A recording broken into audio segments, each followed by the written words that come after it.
Totally. And getting old is good. I maybe I'm just saying that as like a thing to make myself feel better about it. But like, I know more shit than I used to know every single day, which is cool. I experience more stuff, which is cool. Okay, the body deteriorates fine, but dude, being in shape's for losers, dude. Yeah. Oh, cool 6-pack, dude. Oh, wow, that's so cool. How many times did you fucking stare at yourself in the mirror today, dude? Fuck off. It's all good. This is my new thing, assaulting people who are in good shape. Welcome back to Oops the Podcast. All right, lots to unpack here. I got something for you. Please. Julio, I don't know where you came up with that idea. Dude, this guy was a huge turkey. What is this, Japan? Which is one of the reasons why I hadn't told you about it. No, and I also just assumed you were saving it for the pod if you were going to tell me. Yeah. Which, of course, you were. Oh, yeah. Welcome back to Oops the Podcast. Giulio Gallerati, Francis Ellis, Ryan, and Chris. I'm not going to take the risk of saying Chris's last name wrong, even though I know it very well. And how hypocritical of me. The guy who bitches about people saying my name wrong. I can't even say Caso. Although I did right there, and here we are. Francis, how are you, my friend? like Caso. Caso. Good to see you, pal. Something happened yesterday that I really want your opinion on. Oh, please. That's So what this is. here's what it was. I knew that Sierra was going out for the night Okay. with some friends. Okay. And I knew, therefore, that I had the palace to myself. Nice. And I was really looking forward to it. Every once in a while. And so what I picture you doing is ordering a ton of food from a really good spot. That's exactly right. That's exactly right. Chilling with some good programming. Uh-huh. Well, Uh, I had this. It was the Celtics playoff game was on, and she was leaving 4 minutes before the tip-off, Oh, which meant wow. that I could watch the whole thing uninterrupted, which look, she doesn't give me a hard time. If I were to say, I really care about this and I need to watch this thing, she would let me. But I never can. Yeah. I can't take over the one TV we have in our home, in our living room, and make her amuse herself for hours during a sports game. I just can't. I don't have that in me. Mm-hmm. She's not invested typically. Not really. Okay. Not really in sports. No. Got it. So I knew she was going out, and even before I got home, I was on my way home, and I ordered a bunch of food from this Mexican place that's in like downtown Gowanus, kind of. Nice. It's a really good Mexican place. Sick. Really nice. You know what it's called? I'm trying to think. It begins with a C. Oh. Maybe Ryan can figure it out. I think they have a Michelin star, Wow. but I ordered a lot. Yeah. And because it's kind of small portions. Yeah. Cosme? No, that's in Cosme is- Casa Enrique? No, it's in Brooklyn. Yeah. Casa Enrique sounds. Maybe just give me a vague Oh, Casa thought. Enrique's in Queens. Cosme's in Manhattan. I'll keep working. Cosme's fucking awesome. It's amazing. Anyway. Anyway, I ordered all this food, and I get home, and I'm thinking, okay, she's gonna leave at this time. She said she had to leave at this time, and she's taking her time. She's taking her time, and I said I've ordered a bunch of food, and she said, oh, I'm so jealous because this place I'm going, it's just gonna be eating cheese and crackers for dinner. And I said, yeah, but you love that. She goes, well, not for dinner. You're like, come on, cheese, crackers. Because I don't like together. I don't like cheese and crackers. I don't like charcuterie boards. Same. I don't like that shit. The thing I hate about it the most is the cross contamination and tampering. I don't need apricot on the side of the cheese. I see a little orange on the side of it. I'm done. Frankly, I will only eat the grapes or the dried fruits. Maybe I don't like any of it though. The grapes smell like cheese though. I know. And I can't help but smell everything. Hillary says, "What are you?" She'll hear me going. Yeah. She goes, "What, honey? I'm with you. What?" I'm like, I don't know. I smell something. I'm sorry. Like, I'm like a pig in the forest, dude. I don't really get the whole charcuterie board fascination. I don't think it's good food. It's not healthy. Yeah, dude. You and I just like having these hot takes about food. I completely agree with you. I don't like it. Very at all. not into charcuterie board. Chris is throwing his arms up in the back. I love a good brie. Like, don't get me wrong. Like, I like cheese. I like all the things on the charcuterie board. I don't like charcuterie boards. Yeah, I don't like them.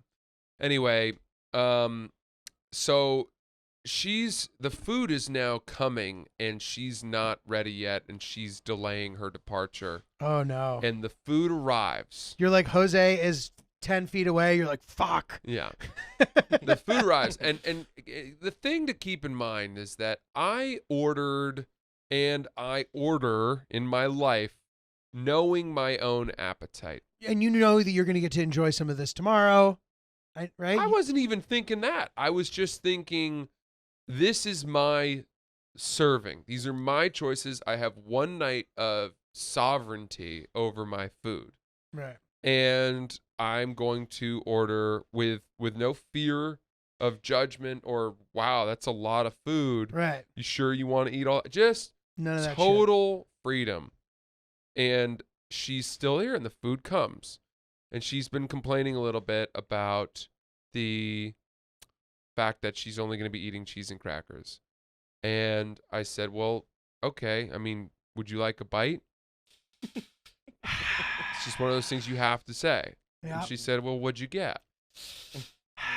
We open up the bag and I've gotten this mole, kind of chicken mole thing, and she loves mole. See, this is why it's nice for me, because Hillary would die if she ate mole. Oh, really? I think it's made with, I think there's nut base Yo, there. you could order just nut So stuff. yeah, if I ordered a bunch of shit that she can't eat, Yeah. sort of Smart. fire for me, bro. Smart. She also doesn't eat meat. She really is limiting what she can eat. Wow. So, yeah, I'd be good potentially in this. I'm sorry, I'm not trying to rub it in. No. but I'm more immune to this than you. It's a good thing, Yeah, and it is sorry. good in many ways. I will say that I do benefit as well when we go out to dinner and Sierra will order something.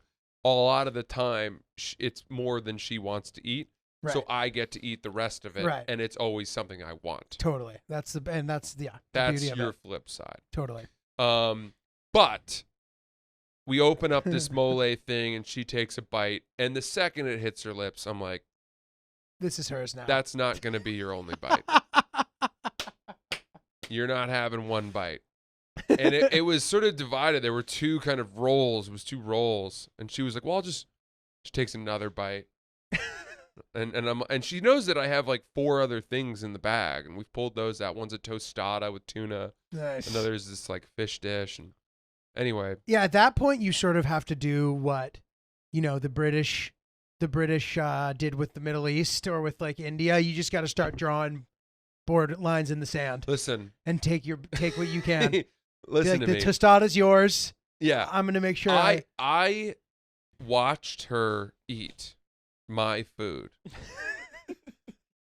And it was the hardest 10 minutes of my life. God. I'm not even kidding you. It was the hardest 10 minutes of my life. You're like, I thought so hard about the specific portion I was getting of everything, and this is the thing I've been the most excited about in the last month. I was so excited about it. Yeah. And I watched it get smaller and smaller, and I didn't do what I used to do, which is lash out and freak out. I just swallowed all of my words because I'm trying to be a better husband and a better sharer and all of this. But she ate a lot of the food and then went off and had her merry night. Had her cheese. And I was left with, the bones of a meal that I had been very keen to tuck into. Oh, I'm sorry, And man. it just didn't hit the same. Yeah. It didn't hit the same. I'm sorry.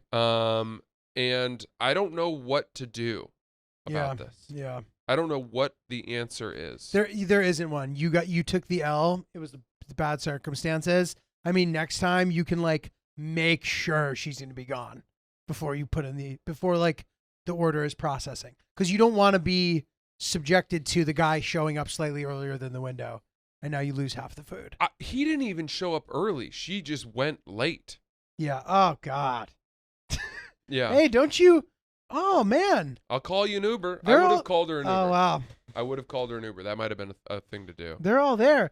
No, all of a sudden you're like, oh, look at so and so's story. Oh, I guess they're all there already. Wow. Well, they have more than cheese and crackers, but it looks like it's going quickly. Oh, no. Oh, no. Oh, there goes the last shrimp cocktail. Oh, God.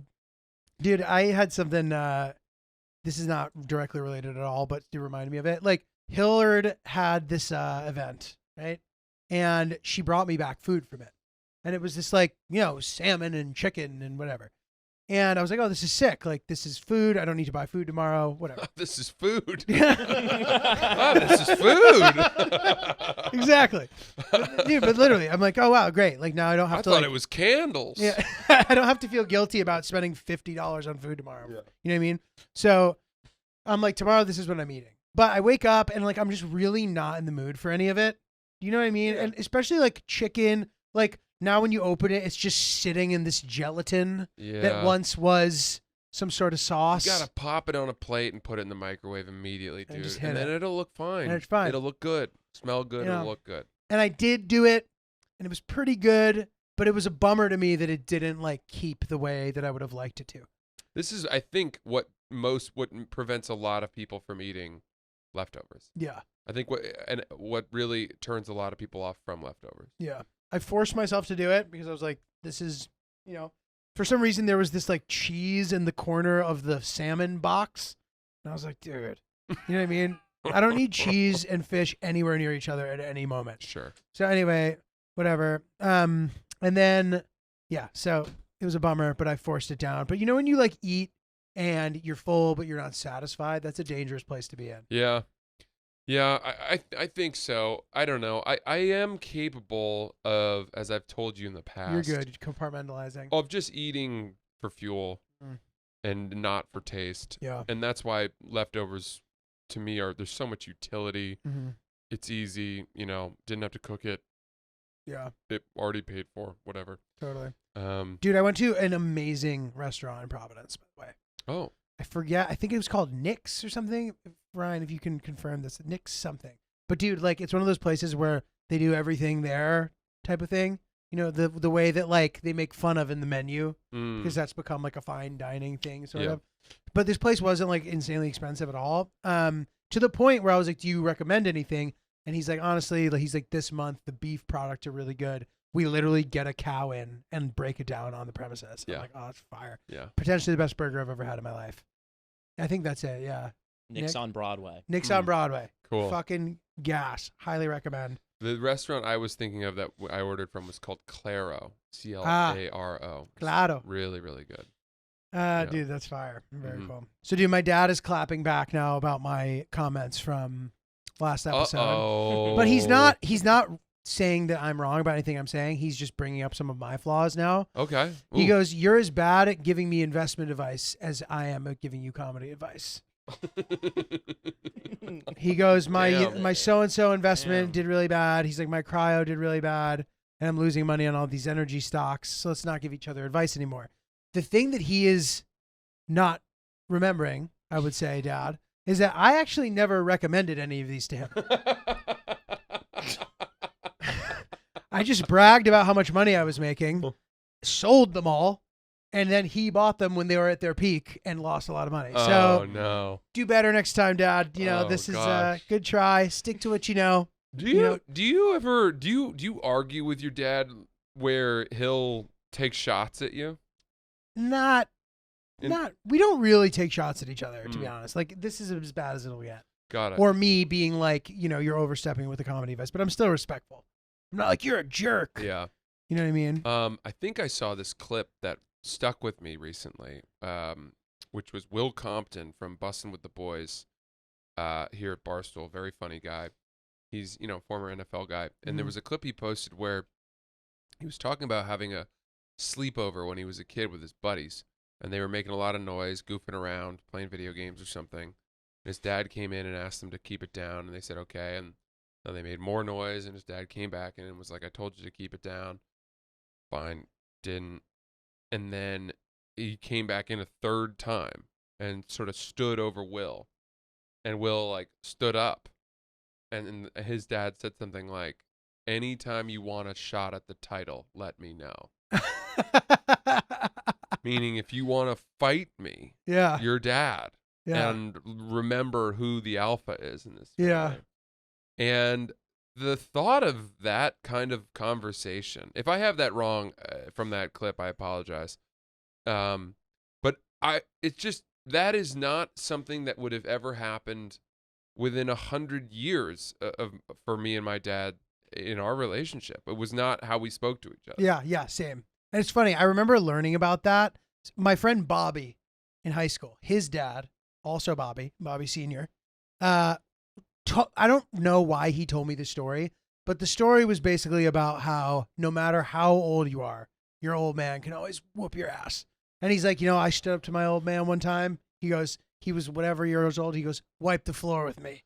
Jesus. He's like, you can never stand up to your old man. I'm like, now, do you think that's true? Do you think that he did get into it, or was that something that maybe he was just saying to seem tougher or something? Or like, show me that I should respect and listen to my dad. I mean, I think that there's an element of truth to it for sure. I think there's this like mental thing. It's almost the same with like siblings, where the younger sibling might be better at a sport, but the older sibling is still can beat them specifically while they're not quite as good. It's potentially like that with my brother and I in tennis. I think I would usually beat him, but I think his peak was probably a higher quality than mine. Did he play in college? Yeah. He played at BU also, actually. Oh wow! Only for 1 year though, and then he transferred. But he was a much more dominant high school player than I was. Oh, interesting. Would you guys play a lot? Sort of, but not really like matches. We just like play tie breaks, whatever. Nice. But he had like a pretty impressive record. He had a better record overall in high school than I did. He only lost like once or something. Wow. Yeah, he's nasty. Was he all state or all Yeah, conference? we both were, and he was all state younger than I was.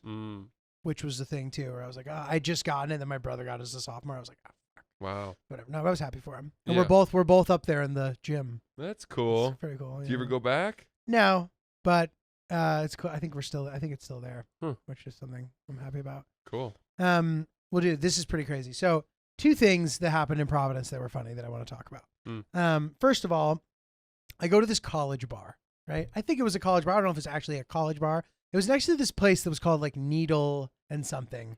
Ryan, if you don't mind looking that up too. Because somebody recommended Needle, and we were going to go into the Needle place. Needle and Thread, right next to Needle and Thread. We were walking into Needle and Thread, and it must have just been bad timing because we hear like a DJ being like, if all the ladies here tonight. And I was like, I don't need that in my life. So instead, we go to this bar directly next door where there's live music, where the guy must have done 12 encores. All right, good night. And then just right back into, this is the story of a girl who didn't drown the whole world. Like those kind of songs. One more song, you say? Yeah, and I'm like, all right, dude, beat it. 3, dude. 4. How many? Moonshine Alley. Yeah. That's where Whoa, we're halfway there. You know? The hits. So anyway, by the way, dude, being around all that youth was pretty disheartening. I think I like texted you about it at one point. Just seeing all of the like people in their physical peak looking amazing. Yeah. You know that they were going to be completely fine by noon the next day, despite the fact that they were drinking a fuck ton and probably doing drugs. Yeah. I was like, damn, dude, look at all this buoyancy in youth, both physically and emotionally. I'm like, this is making me a little depressed, but whatever. So I walk up to the bar, I order a drink. I'm like, can you do like a Negroni here, like a mezcal Negroni? And the girl goes, huh. She goes, okay. Okay. Right? So she fires me up one, and she actually made it really well. I would bet she would. Well, but I think the reason she reacted that way is because nobody is ordering that. Of course. Is that what you, okay. But the fact that you did, She's like, and oh. she immediately was like, yes, I Oh, know. sick. She's like, let me dust off the old, finally. I get to use someone my worthy bartender of my training. talents. Right. The first non-vodka soda or tequila soda or Bud Light that I've served tonight. Right, exactly. Yeah. So I have the drink, I enjoy it, and she's like being funny, but it wasn't even flirty. It was just like cool, right? And serves me the drink, I have it.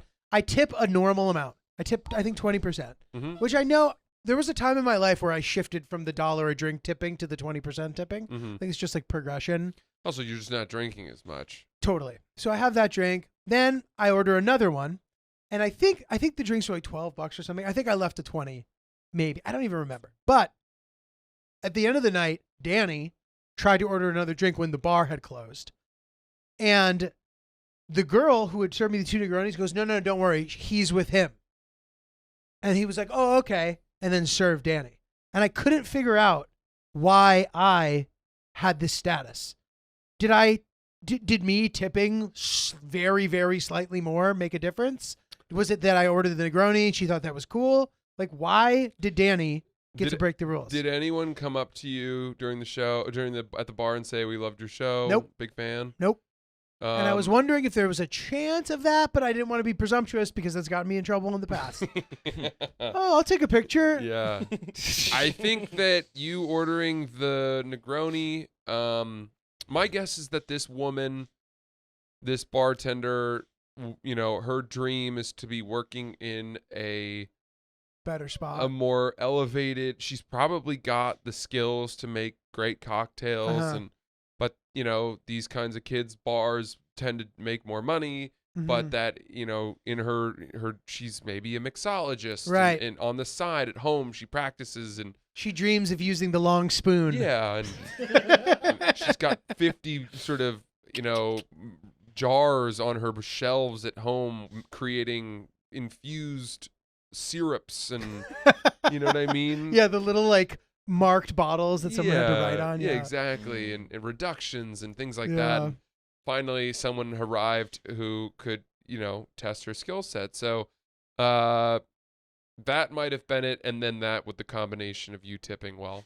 Yeah, would I guess make you guys stand out. So there's one other thing that contributed to this that could have been. That was sort of a bonding experience because we were both close in proximity to it. So hear this out. This is one of the wildest things I've ever seen in a bar. Okay. Okay. So there are these 2 guys on the end of the bar. They look kind of like locals. Not to, you know what I'm talking about. Like the guy had like, you know, he was wearing like a backwards flex fit hat. That's a very like, you know what I mean? That's a very local. What's the snowmobile company? Right. Yeah. Like Fox or Hurley Fox, or whatever. a backwards flex fit Fox One hat. of those. Yeah. A white hoodie that was no longer purely white. Yeah. You know what I mean? He was giving off locals energy. But whatever, not a big deal. I wasn't even paying attention to them. His boy was a little more put together looking. And they were sort of roughhousing at the end of the bar. Huh. And in this sort of like very New England-y stereotypical way. I like that. He's kind of like, fuck you, dude. But like, I didn't actually hear him talk like that, but he pushes the guy, right? He just pushes him. Wasn't even a big deal with the push. The guy goes, oh, dude. Pushes him again a little harder. Okay. Pushes him again a little harder. Now I'm like, okay, like. Then takes his face and pushes him. And dude, he knocked over like 4 or 5 chairs and 2 tables like they were bowling pins in the corner of the restaurant. Were people sitting at them? No, it was like an area that they had. It was like they were storing them there, sort of. But it's a big bar, and he fucking face plant hand push bowling pins. Okay. Yeah. And I was like, damn, that's fucked up. And I could tell they weren't actually fighting. This guy was just like, they were just drunk and being rambunctious, right? So the guy gets up again and is trying to like gather himself. The bouncer sees the guy getting up off the floor. The bouncer is fucking huge. Yeah. And he's not huge in a way where he's just like fat. He's a monster. Yeah. This guy's like 6'7", 275, jacked. Oh, like, boy. What is this muscle called again? The traps? Yeah, traps. Whatever. This guy has he has a ridge on his shoulders. He looks like a fucking, I don't know, something. Yeah. He looks like something. Yeah.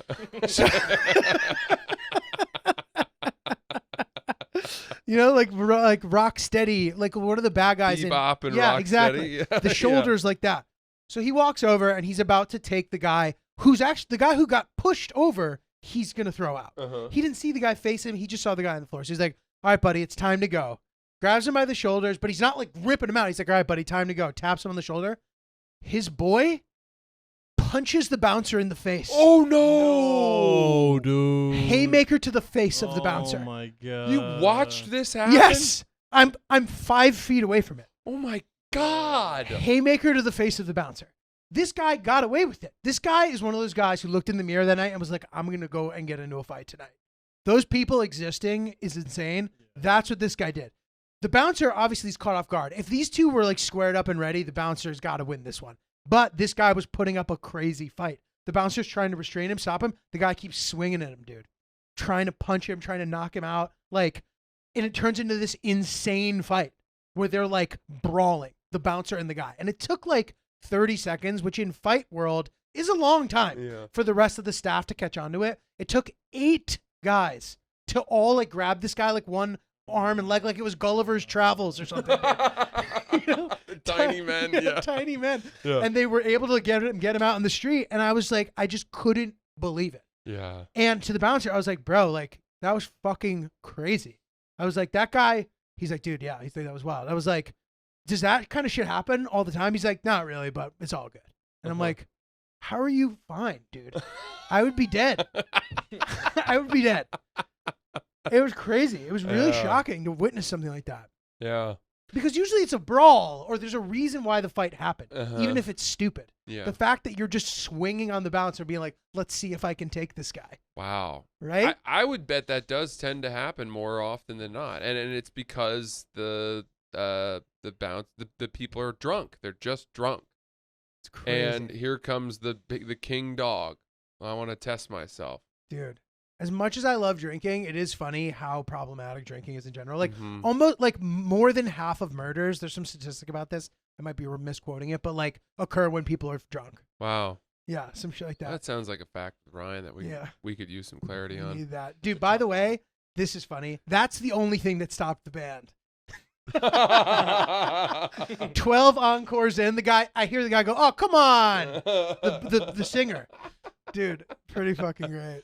Wow, awesome. All in all, though, love Providence, interesting town. Always enjoy going there. I used to go because my girlfriend back in the day went to RISD. So I would visit. And it's funny because I like didn't have any money really at the time. And like, dude, I'd go up there and like hang out with college kids. And I'm an adult now. And I'm trying to like fraternize with these college kids. There's just like no way to do it without being a loser. I guess that's true. Going back to visit college, you're like, oh, you guys need me to make a booze run? What are you smoking over there? Smells good. Yeah, you want to pass wacky that tobacco? Yeah. Pass that shizzle over here. You know what I mean? Just I get down. I'm cool. Yeah. You guys listening to Wu-Tang? Oh, man. I was raised on that Wu-Tang. Dude, just like see me. It was so lame, bro. But good to be back in town. Yeah. Yeah. Good shit. I don't really have a problem hanging out with kids. I like young people. I like it too, but not when it's like that. Yeah. When it's like forcing it. Dude, one of my old students came to our show in Dallas. Oh, nice. And like tutors. One of the kids that I tutored. And it's funny for me where I don't know who it's weirder for. Meaning, I'm sure it's weird for me to see these kids that I knew as 7th graders who are now 23 and 24 and in the workforce and with beards and kind of have found a totally new identity for themselves. Totally. When they were just young, kind of sweet kids who would be doing their homework and Totally. And they're so different now, and they've gone through college, and their college experiences were interrupted by COVID. Yeah. And just all of that. Whereas they knew me as a fucking tutor who was dabbling in comedy. Right. And now they're coming to see me, and they've seen me go viral and get featured on like the main Barstool account, and they've seen your whole trajectory. Yeah, and now I'm selling out these big rooms, and they're there, and it's like, whoa, this kid was like, he made the point, he was like, dude, I don't mean this in a bad way. I never thought that was actually going to work out for you. Right. Like I thought, I didn't even think you were doing it seriously. How often does it work out for anybody? That's what he said. Yeah. And that was kind of a fun thing to hear. It's a really triumphant moment for that reason, because you knew that everybody who you were like, oh, but I'm actually a comedian. You knew that they're like, oh, great, but like, good luck. Yeah. Even if it's not like. And maybe those moments are the silver lining, or sort of the positive sort of counterpart to the things that we suffer of people being like, are you still doing that comedy thing? Because those people don't know. Yeah. And then these people who did know that we were doing that comedy thing are now aware that it's no longer a comedy thing. It's a life. It's a work. But I was talking to him and I was asking him about his college experience.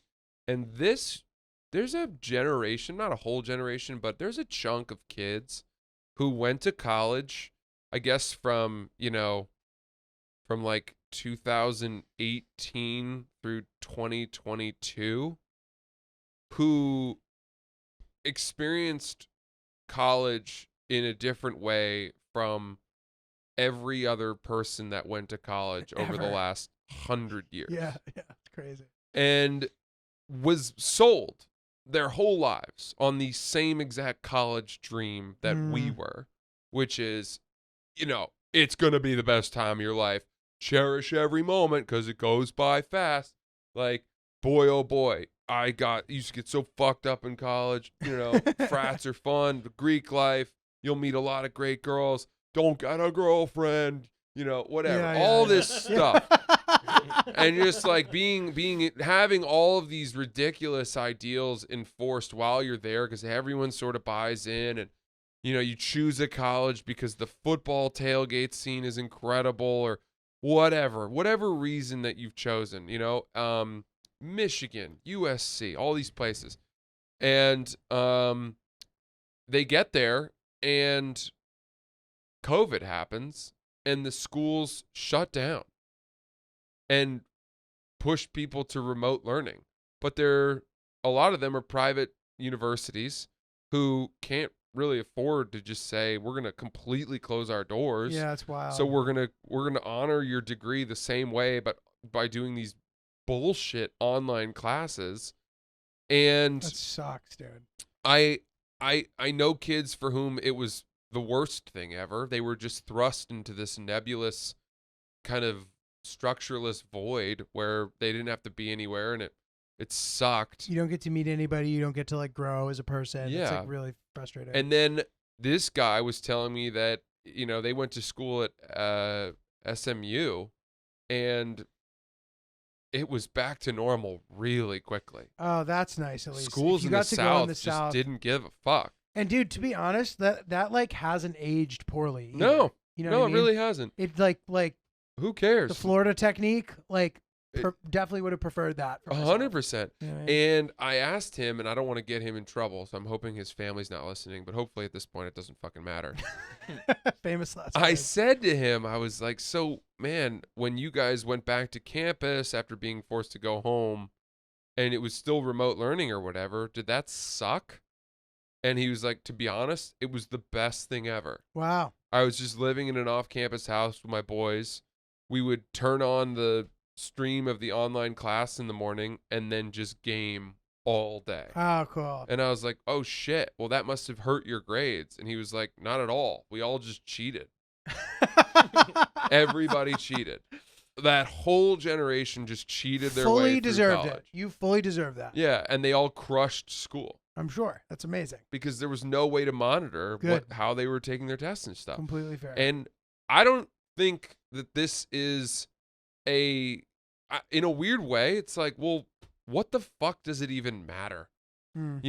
All they need was the degree to get their job, and 5 years into the professional workforce, even that no longer matters. Like, you don't need to have your fucking GPA on your resume anymore. You don't need to have what you studied in school. You don't at all? Well, you maybe you do, but it becomes irrelevant because 5 years in, it's what have you been doing professionally for the last 5 years? Yeah. And all of it just kind of made me think like, I'm not so sure college fucking matters anymore. Yeah. I just don't know, man. I don't think it's as easy a question to answer as it was for me. Yeah. To me, it still is like everything you get on the back end to me is like invaluable, especially if you're like changing it up, going somewhere new with there's a lot of different types of people. That was the biggest thing that I got out of college. Yeah, but again, learning about myself as opposed to like the degree and the learning and the whatever. But those kids didn't have a lot of that. No, I'm saying for that, yes. But now it's back to normal again, right? I think you're right. Yeah. I think it is. But dude, totally. Yeah. That experience would have been completely worthless for me. The COVID experience. Interesting. Dude, so it's funny. We have like, Francis and I have a lot of things in common in this like really specific way. Like your experience with tutoring kids, like I had a very similar experience with the kids who I taught tennis to. where like a select few of them are like my fucking best friends. The same way you kind of have that, which is really cool. Mhm. And then, scattered still, like if I'm in a city where a kid who I used to teach it is, he'll come. And then I'm experiencing this guy as an adult, and I kind of have to reassess his personality. I'm like, okay, before I was the sort of like teacher of this guy, but now we're peers. And I'm also going to reassess him based on that. Like, I'm not going to give him as much leniency as how I feel about him as a guy. Mhm. If I think he's annoying, I'm not going to like give him the benefit of the doubt anymore. Yeah, because he's not paying you. And no, Parents aren't paying you. but true. But Yeah. like, if a kid, you give a kid more slack. Totally. You're like, you're a fucking slacker. You're annoying, but like, you're a kid. Like, it's fine. Yeah. You know what I mean? Like, I'm Right. going to take care of you still and whatever. But now it's like, all right, if you're a tool, like, oh, haha, thanks for coming, goodbye forever type shit. You know what I mean? But still, like, we have that bond, so I respect that. I'm not gonna like, I don't like cutting like people out, but I would never or something like that. But one thing that gave me a lot of satisfaction, and I don't know how you feel about this, but like when I was teaching, and you wouldn't relate to this because you went to Harvard, so it wouldn't matter. And you'll see why I mean that. Kids that I would teach tennis to would tell me about their plans for the future. Okay. And they'd be like, oh yeah, like I'm going to go to Penn, and then I'll probably like get a law degree, even though I don't need it, just to get it because it's like a good thing to have, Okay, dude. And then I'll work at like Goldman for 2 years, and then I'll like move into a, consulting job with like slightly better hours, but like good pay still. You know what I mean? They would just tell you this plan that you need to be exceptional to execute. They're taking that factor out of it. The fact that like you need to crush it in every stage in life to be able to do all that. Yeah. And they'd be like, oh yeah, like for my safeties, they'd like name my school as their safety school. They'd be like, yeah, like for my safety, and then like I'm trying to be a comedian. They kind of like think that like I can tell they think that like I am failing. You know what I mean? So it's really nice for when the tables turn and suddenly a lot of those kids didn't even get into BU. Right. Their safety turned into the school they couldn't get into. And at some point they would make some comment like, it's actually gotten much harder to get into. Oh, has it? Oh, I bet. Oh, well, you had tennis, so no, but that, you know what I mean? Like all this excuses. Yeah. And I see a lot of those people. I can sense that they respect my whole thing way more than they once did. And I appreciate seeing them have that revelation. That's nice. Whether really it's good. kids or like tangential people who I met through the kid, like I see them be like, oh, okay, like you did something really hard and we didn't realize that at the time. So good I for think you. this is something that we will struggle with our whole lives. I think that older people, the older we get, the more we feel that we have lost the respect of young people who do not deserve our respect yet. Right. And I think that this has been a phenomenon, my God, it plagued veterans of the Vietnam War. Oh, I'm sure that's They were so unappreciated. It was not just thankless. It was like they had done something wrong. And no matter how many times you hear as a kid, you got a lot to learn. You just write it off as the sort of the old fart, borderline brain cracking thoughts of an old person who's lost touch. Yeah. And I don't know if the answer is to just in some way keep chasing relevancy with the youth. By keeping up to speed so that you can occasionally drop like, oh yeah, Bad Bunny. Yeah, like, I know. Yeah, no, I'm a big. I love Bad Bunny. Which eventually still just gets weird. You hit an age where like you just can't keep up, and that's okay. Yeah. Or totally. if you just have to just make your peace with. I think you gotta just make your peace with being old and knowing that life is a constant pursuit of knowledge. Yeah. And that you can continue to expand your brain throughout life. I've said that before. And take peace in learning it for yourself. Totally. And getting old is good. I maybe I'm just saying that as like a thing to make myself feel better about it. But like, I know more shit than I used to know every single day, which is cool. I experience more stuff, which is cool. Okay, the body deteriorates fine. But dude, being in shape's for losers, dude. Yeah. Oh, cool 6-pack, dude. Oh, wow, that's so cool. How many times did you fucking stare at yourself in the mirror today, dude? Fuck off. It's all good. This is my new thing, assaulting people who are in good shape. Nice body, loser. No, like I'm not shitting on Francis. Francis has the best body on earth. Oh, please get out of here. But you know what I mean. Like, it's okay. The physical decline isn't that as bad of a thing as it seems. Like, knowing shit and being wise, like, there's so much to all that. So I try to embrace it. Yeah. But it is an interesting thing for sure. Oh my goodness. You got one? You mentioned your kids that you used to teach tennis to. Mm-hmm.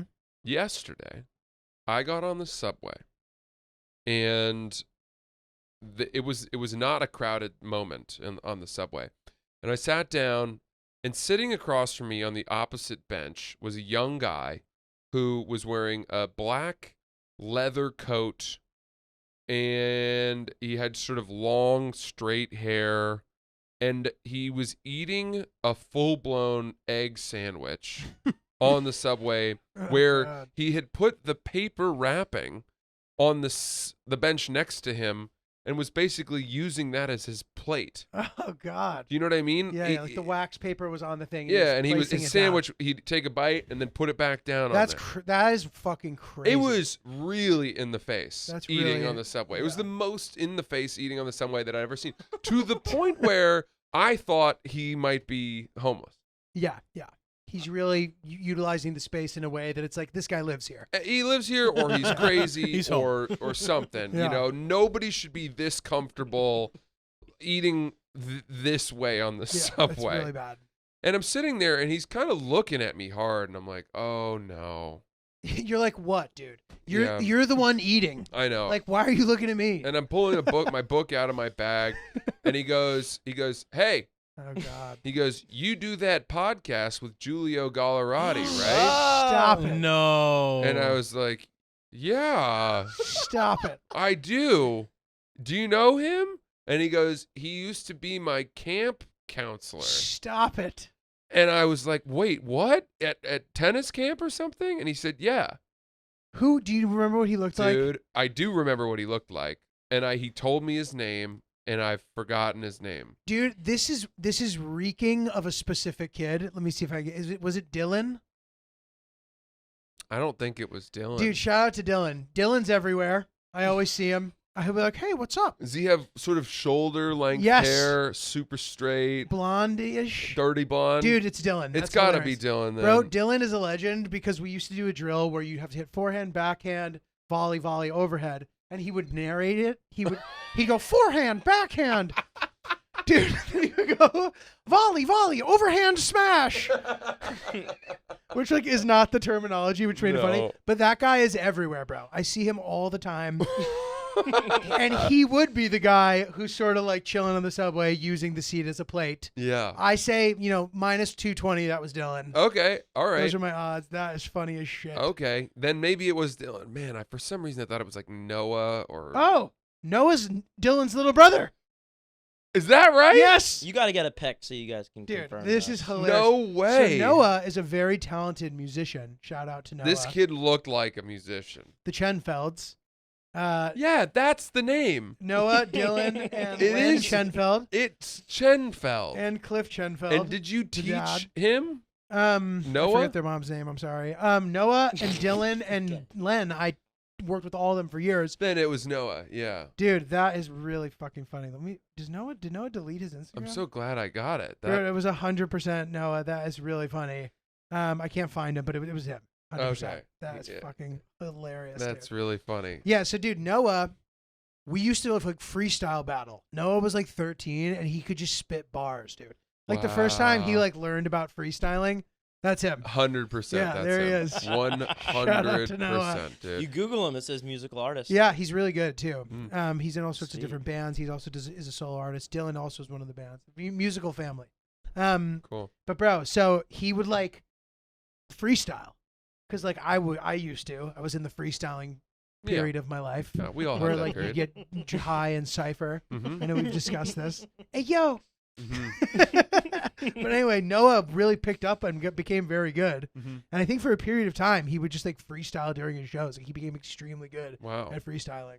And yeah, multi-talented guy, but that's fucking hilarious, dude. I got one more thing. Mm. So I did Philly. Yeah. Helium, what a show. Great night. Packed. Fucking amazing. Thank you everybody for coming. And I've realized something which is great. I would say almost every single show I've done in any city, I have a person that I know either in town to hang out with or who comes to the show. Mm. And that's such a nice thing that I almost take pride in. In fact, tarnishing that legacy is New Orleans. That was the only time where that entire weekend there was nobody in town who I knew and nobody came to the show who I knew previously, which really bums me out. So anyway, Helium. We go out after. A bunch of people came. 2 of my old friends from college who I haven't seen in years, who I didn't know were coming, were there. My old friend who used to work at National Lampoon when I was like doing some stuff with them was there. Do I know that guy? Guion, you know him? I don't know that guy. I don't know. You know Evan. Yeah, I know Evan. Yeah, so Guion was one of the guys. He was there. And then one of my friends from the tennis era, too, who now I went to her wedding. Like, we're all friends. So a bunch of people there. We go out after, have some drinks, get a little more twisted than I normally would like to. Oh. I've become a guy who 3 drinks is my maximum. That was one of my goals for this year, was to like binge drink less, just less collateral damage. I ended up having like a bunch of drinks. A couple people bought me a shot. Sure. Like randoms, like people who came to the show. Thank you for coming. Amazing. Happy to take a shot with them. Then Guion's peddling Fireball. Start taking Fireball shots. Smoking people's vape. We get in the car to go home, bro. And I'm gambling on my phone. I'm staring at my phone, gambling, playing cards. And all of a sudden at one point I look up and I'm like, oh damn, I'm not okay. Yeah. I roll the window down in a way that made no sense. Where now the car's like, because we're driving fast. Like, no normal person would tolerate that, but I needed it or I was going to puke everywhere. Oh, and I just eaten half of a Geno's Philly cheesesteak. Yeah. So I am not well, dude, but I'm not saying anything. And I'm like, if I can just like stare straight into the distance for long enough, take enough deep breaths, breathe enough fresh air, I can get over this, right? Yeah. Zach, my manager, is a tennis guy. He's like works with tennis players. So he looks over at me and he goes, dude, are you okay? He's like, you look like you just played 3 out of 5 with Marcos Giron at like for the French Open or something. And I'm like, fuck, they can see. And then Peter, who's back there, he's like, dude, yeah, you don't look so good, dude. Oh, no. And there's something like really vulnerable and embarrassing about like not being able to keep it together physically. You're the sweaty guy. Yeah. Sweating where I'm like wiping my eyes. Wow. Yeah. It's like really humiliating, dude. I'm like really embarrassed about it, to the point where I texted both of them being like, oh man, like I was really in rough shape for a second there, right? Hoping that they left me off the hook, but then they're like, yeah, dude, what the, like, dude.